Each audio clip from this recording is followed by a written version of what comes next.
Thanks for all coming to this talk. The theme of the conference this year is growth, right? I guess growth, and the title of this is growing your career with UX principles.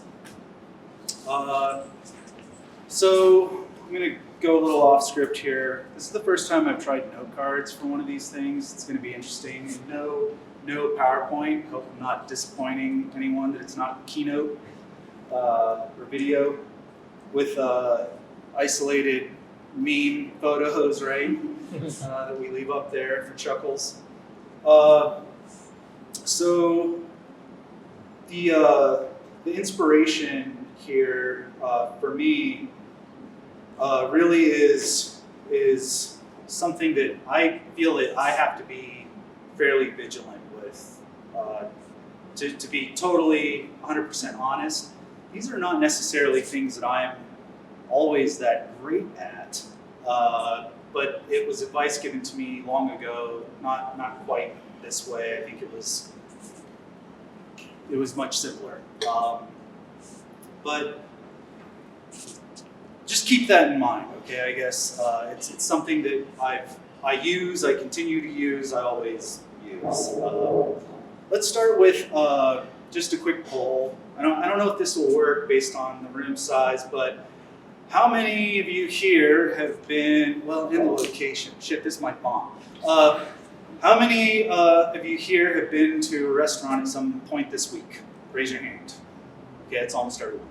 How many of you this week, that one of those restaurants that you've been to, have recommended that restaurant to a friend or a colleague or a family member? Raise your hands. Kind of worked. A lot fewer hands, right? Yeah, it worked. What do you know?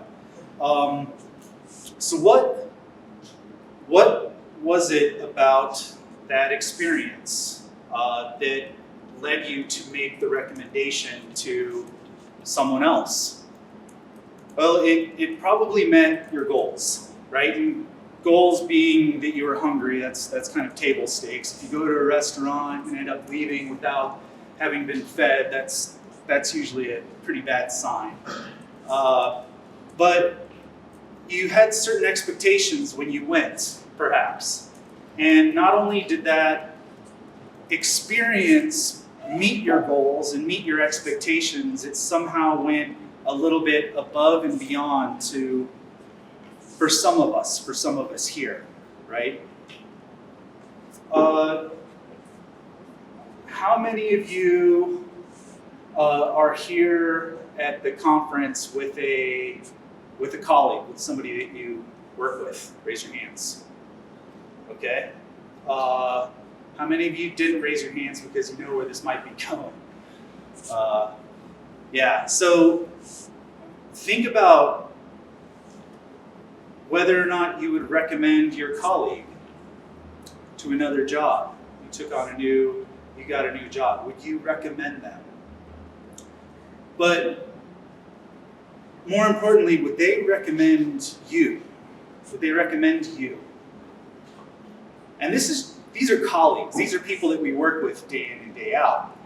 Let's broaden the horizon a little bit and think about all of the other people that you work with all the time. Let's think about people in sales, people in marketing. Let's think about management, leadership, program management, product management, all the managements.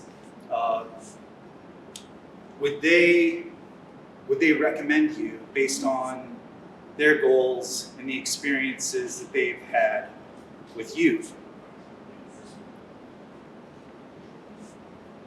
They say that 25% of your career trajectory depends on your core skills. Only 25%. That's the number that most people point to. That's how well you execute in your role at the thing that you've been hired for.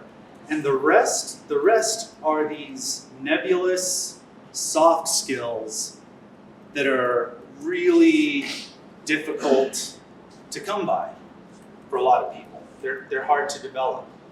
Those are things like reliability or communication, the degree to which you take ownership, right? They're all of these soft skills. And if 75% of your career trajectory depends on those,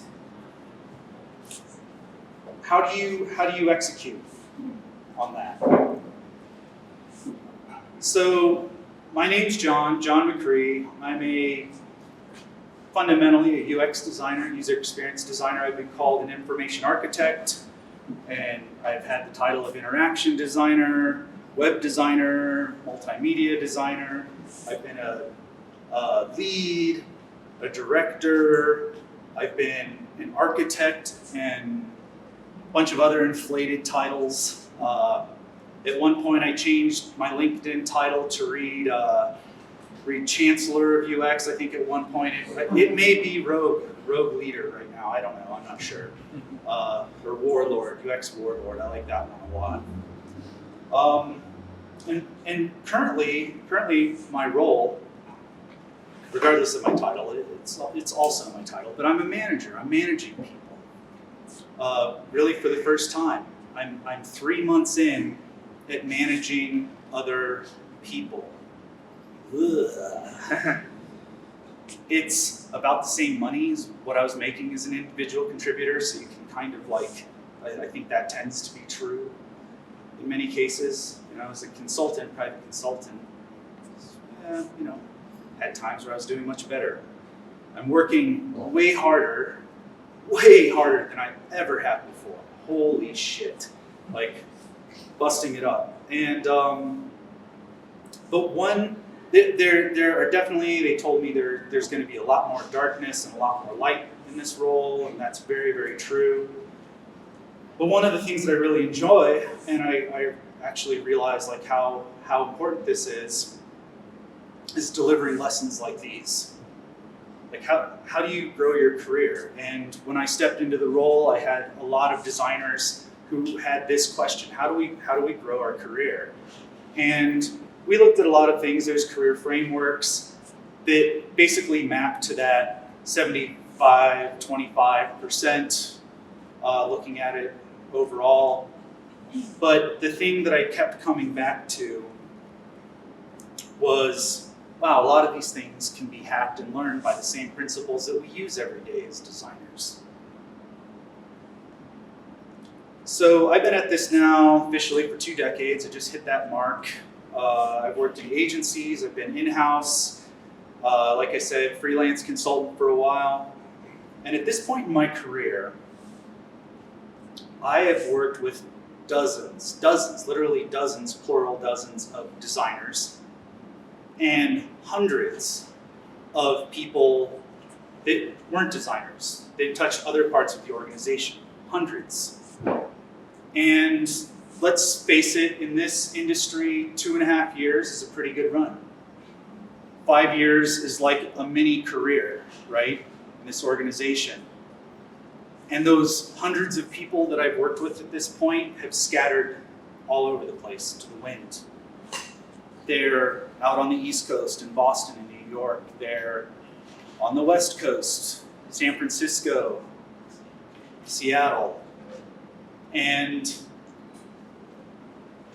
there's a buddy of mine that likes to use the phrase, you can't swing a dead cat without. It's really terrible. But I enjoy it. So yeah, I can't swing a dead cat in Denver without smacking into somebody that I've worked with in the past, or at least knows somebody that I've worked with in the past.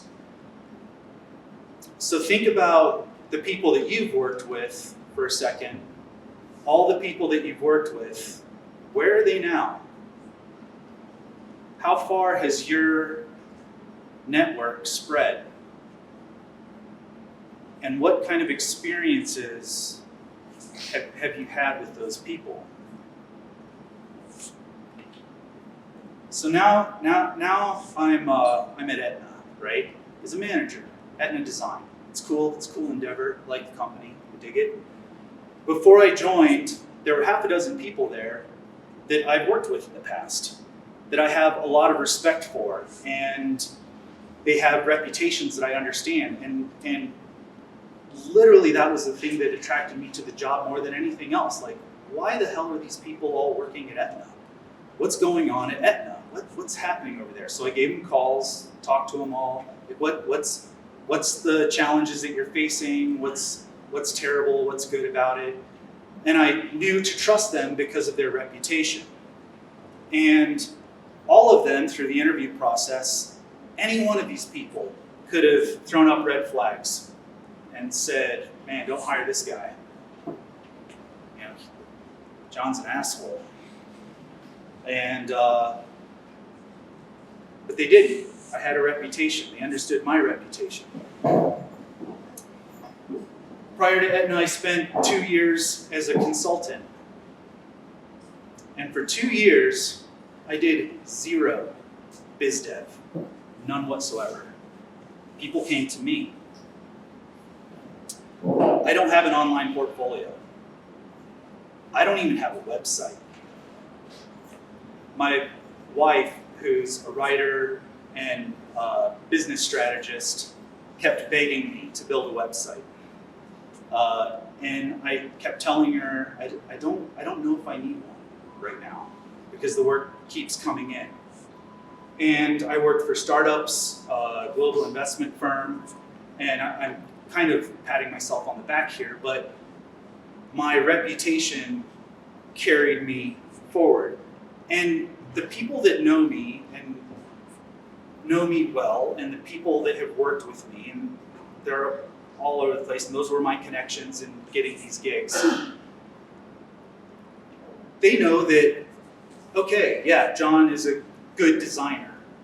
There are probably maybe better designers out there that we could hire. But all of the other things that come along with hiring him are great. He's dependable. He's easy to work with. He can actually help our company more strategically. It's soft skills. He communicates well. He keeps everyone aware of what's happening. And all of those soft skills carry forward. So I realized, I guess, early on that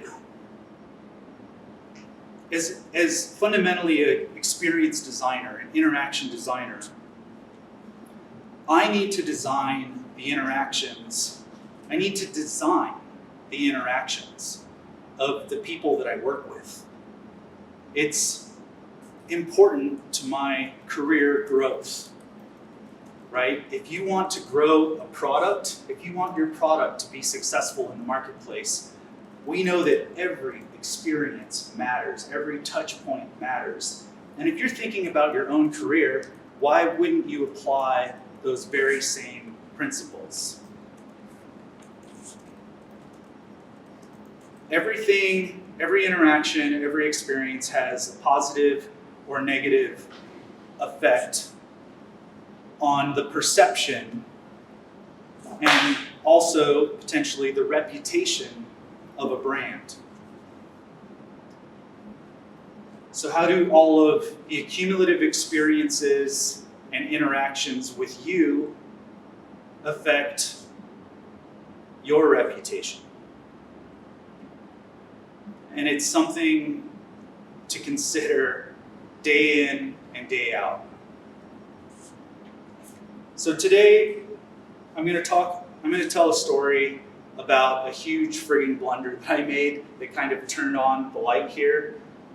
I'll go into some UX principles to use to kind of how to look at this through multiple facets. And then I'll tell a story about how another experience that I had, how applying those skills really changed the outcome for me and for others. And then I'll leave you with a little bit of information to possibly take away with you and go a little bit further to understand how you can apply these ideas to grow your career. Does that sound good? Cool. So about 12 years ago, I was working at an agency that had landed their largest contract to date. It was like $1.2 or $1.4 million contract. I don't think any of us understood what the hell that meant. It was frightening. And they just pile people on it, right? Just soak up the money, right? And I remember at one point, there was a big room. I can still picture it clearly. There were about 8 designers around this table, and they were all looking at me, and they were waiting for me to make some decisions and to call some shots. And though nobody had told me at all or made it clear, the light went on, and I'm like, shit, I'm the lead. I'm leading this. I guess I'm leading this now. And it was scary, right? That was a scary experience. But I stepped up to the experience and the role that was suddenly now non-discretionary role. I'll get to that later. And this client had an HFE department. Is everyone familiar with HFE? Human Factors Engineering. It's like really, really old school UX, really old school. Actually, some pretty amazing stuff out of Human Factors Engineering. And these are the people that were designing the interface for flying airplanes, like Human Factors. Old human-computer interaction designers, like came after Human Factors and then finally into UX. And a guy on that team and I had a fundamental disagreement about some feature, doesn't even matter at this point, and we just butted heads. We were arguing for days and trying to convince each other of our positions. And at one point, the stakeholders got tired of it, and they basically created a grudge match. And in a room not a whole lot smaller than this, with probably about 20 executives and leaders in the organization, they wanted this guy to present his ideas and explain why my ideas were terrible. And I was supposed to present my ideas and explain why his ideas were shit. And we went to it. Just fighting up there. And things got heated, and I won. Yay, me. Great, right? And I also damaged that relationship beyond repair. And for the rest of the time I was working with them, I was pretty sure he had me under a microscope, waiting for me to screw up, waiting for me to fail, waiting to point his finger, because I had damaged his reputation within his own organization. Like, how shitty is that? And to be honest, I realized shortly after how ashamed I felt. Like, how awful that was. That some petty dispute, because I felt my ego was so big, I had to be right. I was willing to put his reputation at risk within his organization, just so I could feel good about myself. I think now, I know, at this point, I would know that was not the hill to die on, for sure. It wasn't worth hurting his reputation. I would have looked at it as, what's the risk of this idea versus my own? That's how I would look at it now. What's the risk? And had that risk been high, I may do some mechanism like, okay, here, we're going to put this in the backlog, and I'm just going to cover my ass here. We're going to go forward with your recommendation, but I'm going to make it clear that it's not mine, right? Something like that, rather than having to be right. They say that having to be right is another form of violence, by the way.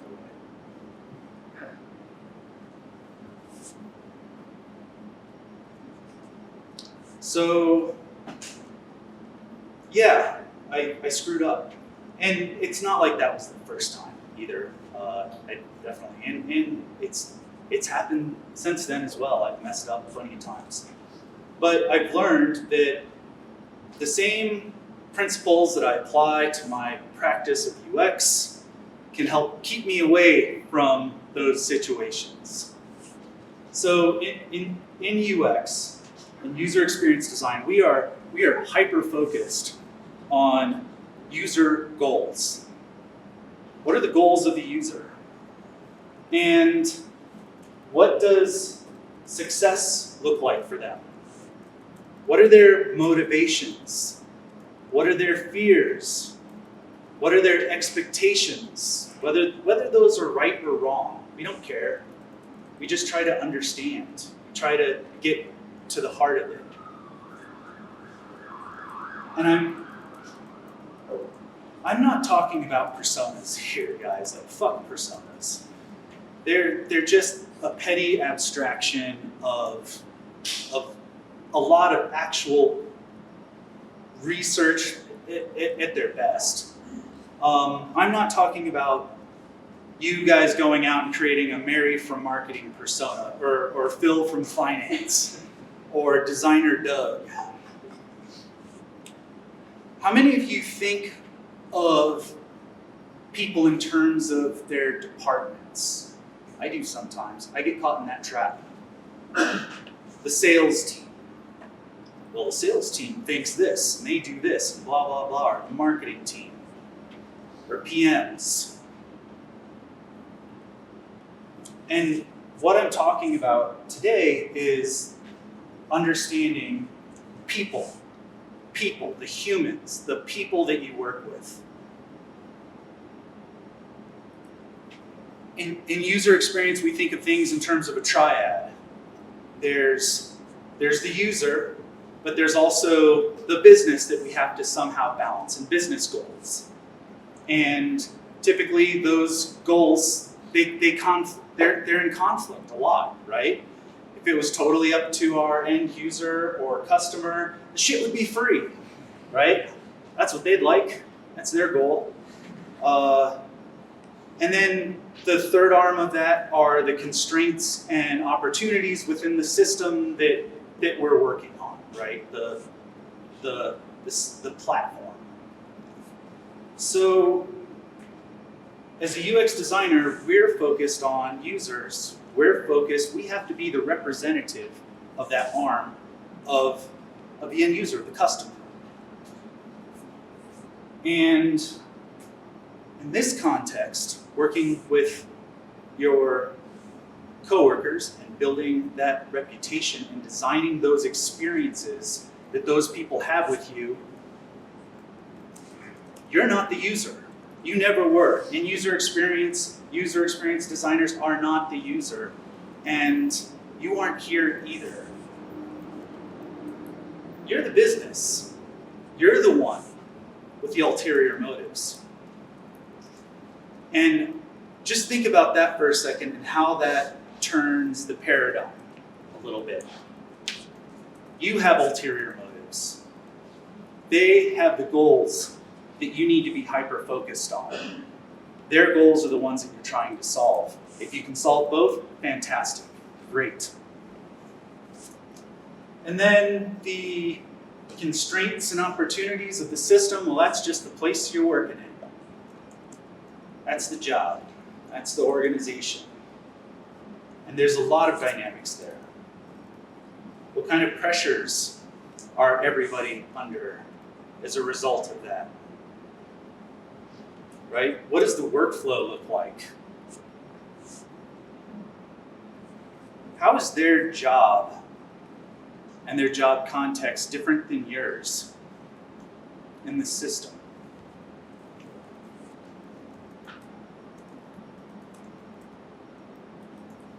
So people have roles, and I think that a more advanced understanding of users or customers in our design language isn't so much focused on personas, because we know that people are more dynamic than that. Even the personas that we create, which are fine, they're good, but they're going to exhibit different behaviors and have different goals, totally different goals, over their interaction with the system.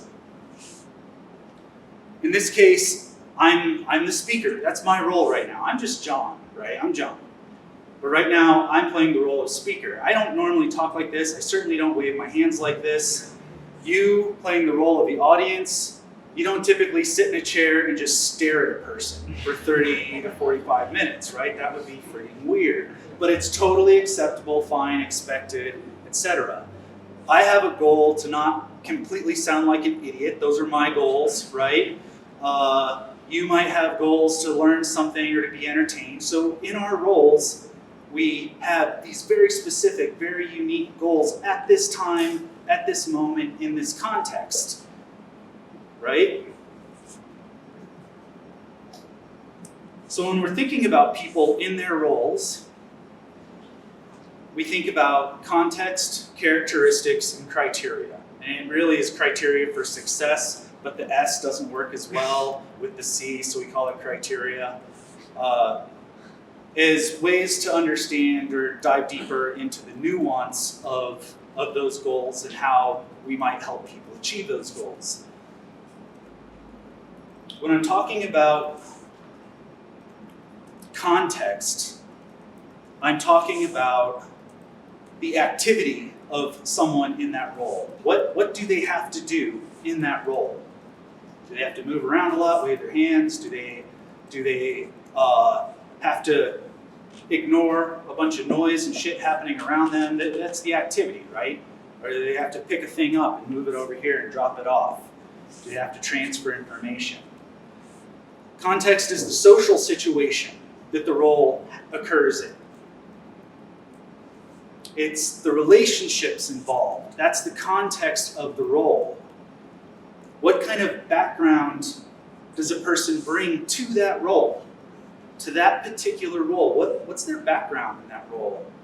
What's their level of knowledge in that role?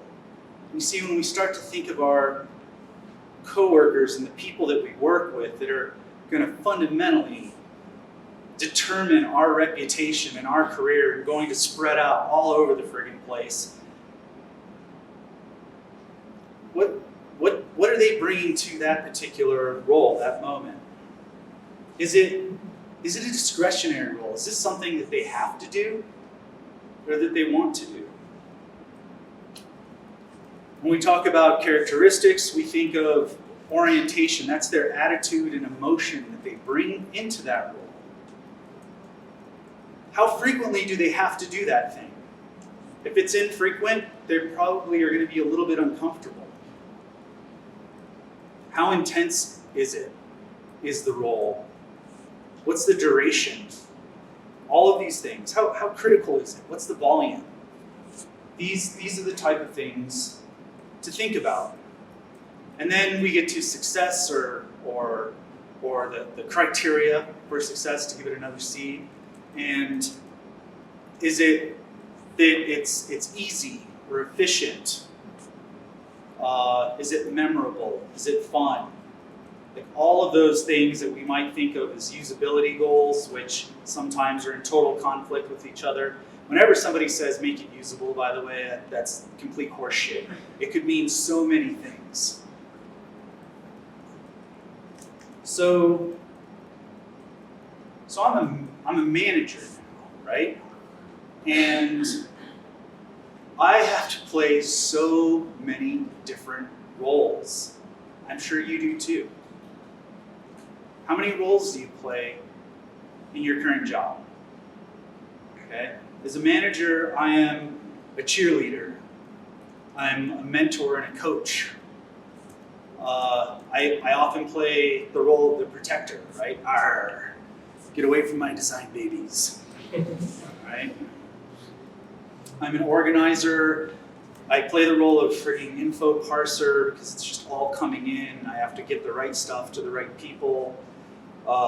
Sometimes I'm the decider. Sometimes I have to play the role of the disciplinarian. That's not a discretionary role. I just have to do it. It's not one that I like or want. It sucks.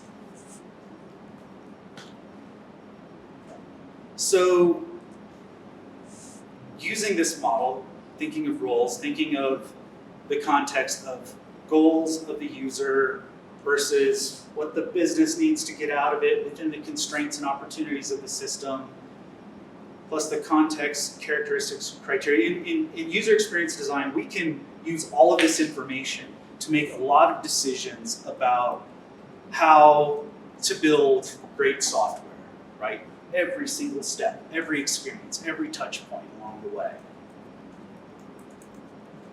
Fundamentally, though, at the end of this, what is this about? This is about empathy. Empathy, the big E word that everybody loves to talk about, right? It's about building empathy and having empathy, but deeper than what a persona is going to give you, right? Understanding that people have different roles and they do very different things. We're all of us are dynamic. We're humans, we're people. So, yeah, I've learned some things along the way, right? I hope so, a couple decades in. I wouldn't be very successful if I hadn't, I guess. And so, fast forward to about a year ago, I was working with a client and got put on a project. It was a big, gnarly chunk of software that was basically, it's like for fund managers. It was to make rich people much richer, right? You ever have those? And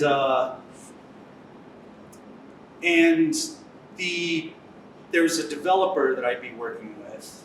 His name, I'll call him Clark. And I was warned about Clark. He had a shitty reputation. He had a horrible reputation. He was belligerent. He was a know-it-all. He interrupted. He overtalked. He was constantly, he was full of shit and full of himself. That was his reputation, right? Even the guy that hired me in as a consultant told me, look, if things start not working out, just let me know. I won't work with this guy anymore. I refuse to. And I decided to turn it into a game. Can I win Clark? Can I make him my friend? What's the alternative, right? And so I understood that get a drink of water.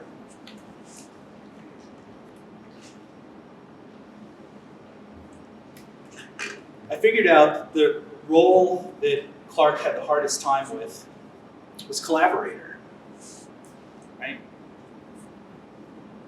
It wasn't a discretionary role for him. He didn't want to collaborate. He had all the answers. But I learned some other things about Clark just by asking questions.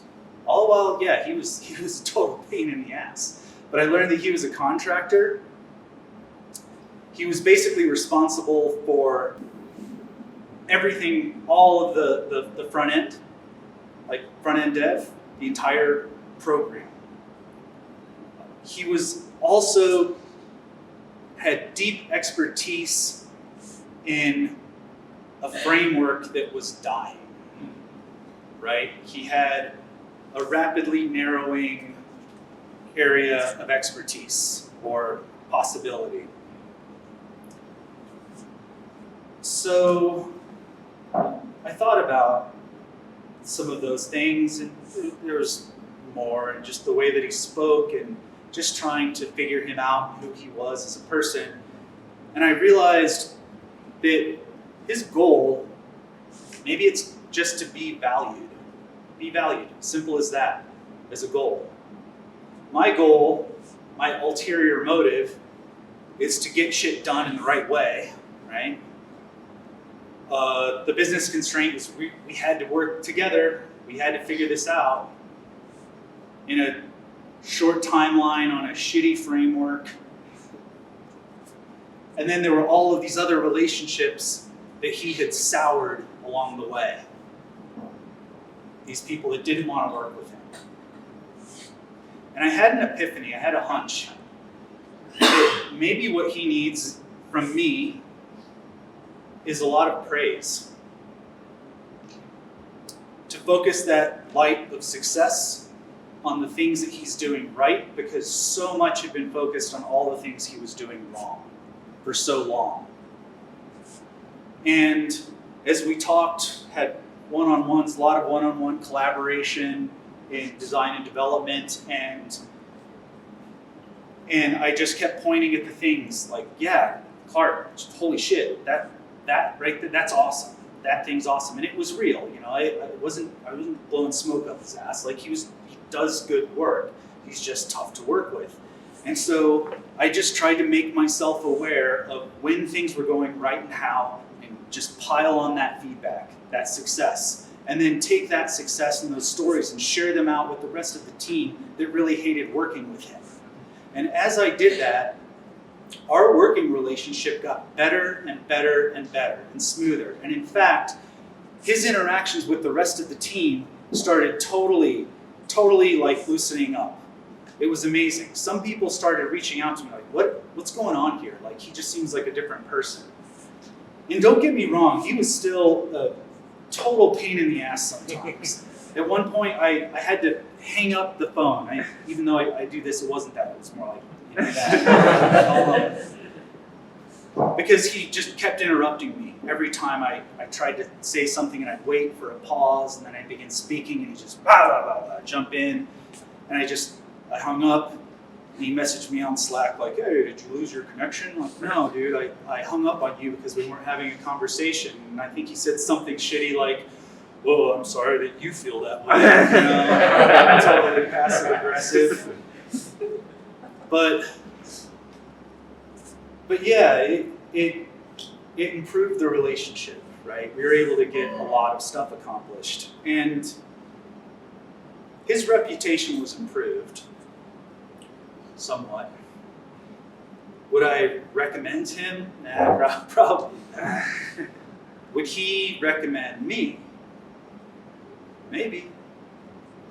Would all of those other people, the other developers, the project manager, the product owner, all of the other people, executive stakeholders that had to listen to that shit, would they recommend me? Yeah. I'm fairly confident to say yeah, they would. And so, by just having empathy and understanding and choosing the way that I interact with Clark, I helped him bump his reputation up a little bit, and mine by quite a lot.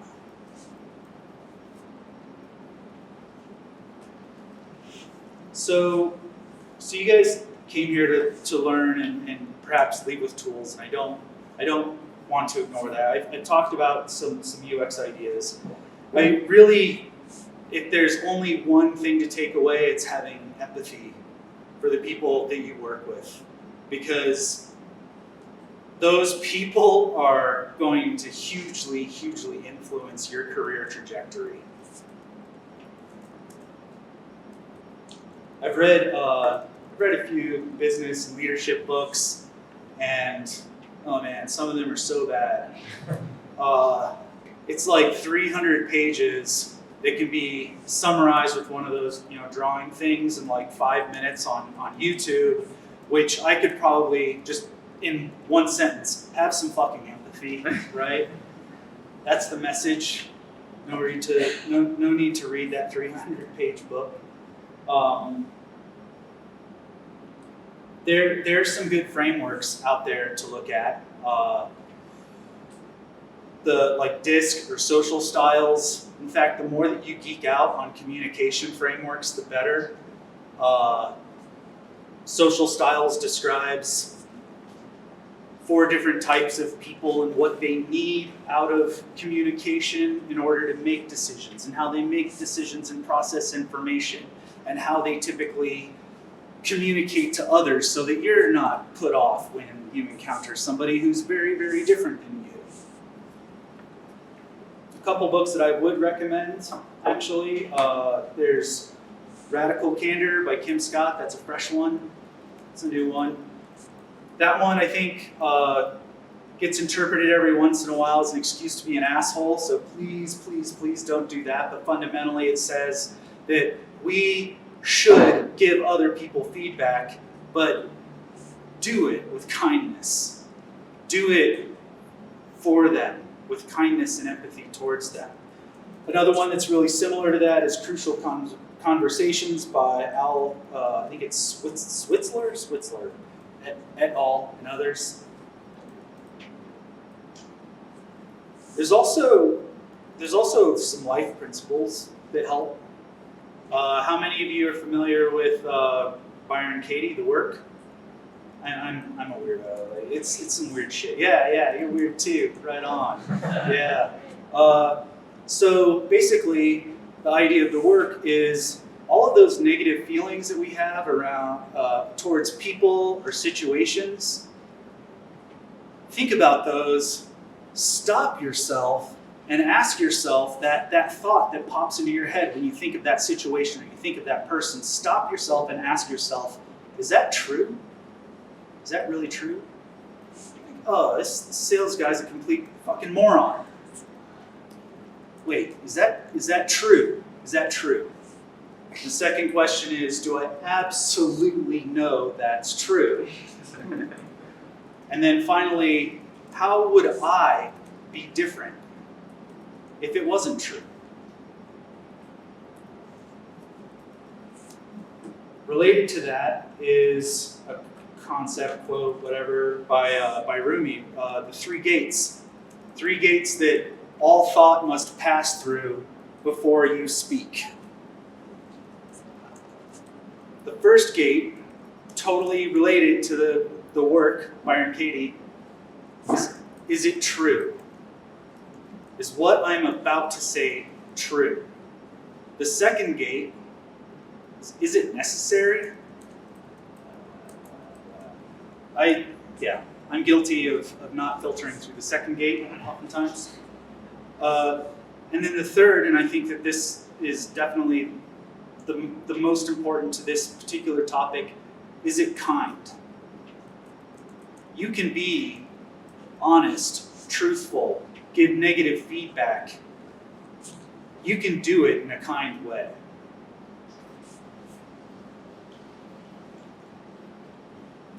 All of this stuff builds that 75%. This is not your core skill, the 25%. I mean, it all matters on your career growth. But this is the shit that is wonky and weird, and that some people, they learn this, right, in various ways, but I don't think anybody ever tells us how important this kind of stuff is in our career growth. How much every interaction and every experience matters to our reputation. So it's up to you to intentionally design those interactions. And before I go, I'll leave you with a quote. I had a hard time with attribution on this. I think Maya Angelou's one. There were a bunch of others. But they may forget what you say. They'll probably forget what you do, but they will never forget the way you make them feel. That's it.